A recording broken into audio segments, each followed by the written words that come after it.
Hai, ketemu lagi sama saya Dr. Anissa dalam acara Hidup Sehat bersama Dr. Anissa. Salam cari dokter.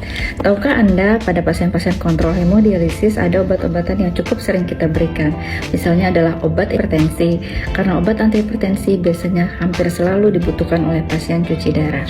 Pada pasien-pasien yang kontrol dengan gagal ginjal kronik, ada beberapa obat-obatan yang hampir selalu saya resepkan.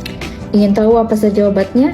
Mari kita simak tuh. Obat antihipertensi memang biasanya dibutuhkan karena sudah terjadi gangguan pengaturan otoregulasi tekanan darah yang ada di ginjal dan juga mungkin sudah merupakan penyakit komorbid sejak lama yang merupakan penyebab dari gagal ginjal kronik itu sendiri. Target tekanan darah untuk pasien gagal ginjal kronik juga bervariasi ditentukan berdasarkan penyakit komorbid, kemudian reaksi atau respon dari pasien itu tersebut jika tekanan darah optimalnya telah tercapai. Juga perlu dilihat ya teman-teman, tekanan darah sebelum, selama, dan sesudah hemodialisis tentu mempengaruhi untuk terapi obat antihipertensinya. Secara garis besar atau secara umum biasanya ditentukan target tekanan darah sistolnya sekitar 140 hingga 100 maksimal 160 mm air raksa dan diastolnya sekitar 70 hingga 90 mm air raksa. Kedua adalah obat diabetes atau OAD, obat antidiabetik oral. Pasien diabetes yang akhirnya mengalami gagal ginjal kronik akibat kontrol gula darah yang kurang, pada saat sudah mengalami gagal ginjal kronik, biasanya gula darahnya sudah menjadi normal karena insulin tetap berada dalam sirkulasi sehingga seakan-akan gula darahnya menjadi normal atau pasien suka mengatakan sudah sembuh dok. Tapi hati-hati, pada beberapa kategori pasien, sebagian kecil mungkin tetap akan mengalami kadar gula darah yang tinggi sehingga membutuhkan pengobatan obat antidiabetes oral atau bahkan kadang-kadang diperlukan insulin walaupun sudah mengalami gagal ginjal kronik dan dilakukan hemodialisis. Insulin yang memang jika kita perlukan harus diberikan, harus dipilih dengan insulin yang kerjanya cepat atau sangat cepat. Untuk mencegah terjadinya hipoglikemi, biasanya kita berikan golongan glikidon dan jika memang perlu diberikan insulin. Ketiga adalah obat-obatan beta blocker atau penyekat beta. Obat-obatan ini digunakan untuk mengefektifkan kerja jantung sehingga denyut jantung lebih teratur tapi lebih efektif dalam memompa darah untuk menghantarkan oksigen ke seluruh tubuh.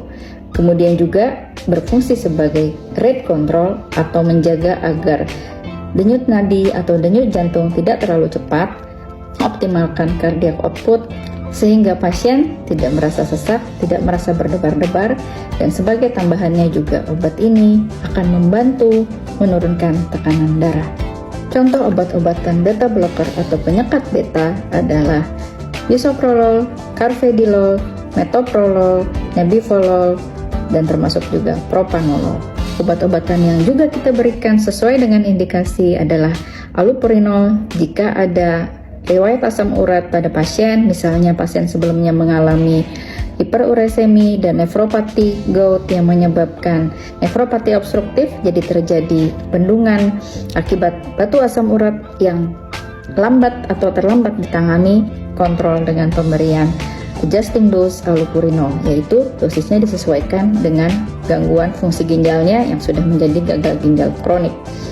Atau pada pasien yang sebelumnya tidak ada penyakit asam urat akan mengalami hiperurasemi atau peningkatan asam urat sekunder akibat gagal ginjal kroniknya yang kemudian akan menyebabkan peningkatan kadar asam urat dalam darah. Jadi tadinya tidak tinggi tapi kemudian menjadi tinggi kadar asam uratnya yang kita sebut sebagai hiperurasemi sekunder pada pasien-pasien gagal ginjal. Sehingga pada dua kondisi ini sering sekali pasien-pasien gagal ginjal kronik membutuhkan pemberian obat penurun asam urat yang cukup aman. Terkadang membutuhkan pemberian febuxostat pun hati-hati dengan efek sampingnya.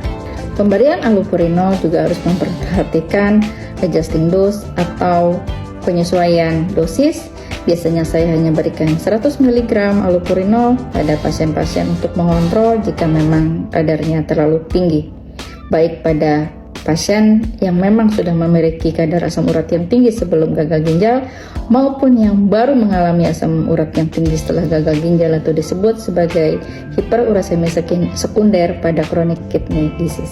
Pasien gagal ginjal kronik dapat diberikan obat penurun kolesterol untuk memperbaiki atau mengurangi plak aterosklerosis sehingga mengurangi risiko cardiovascular disease atau penyakit jantung koroner akibat pembentukan plak lemak di pembuluh darah jantung maupun pembuluh darah karotis yang dapat menyebabkan stroke. Terakhir adalah pemberian antikoagulan seperti Aspilet, Ascardia, ataupun Clopidogrel pada pasien-pasien gagal ginjal kronik.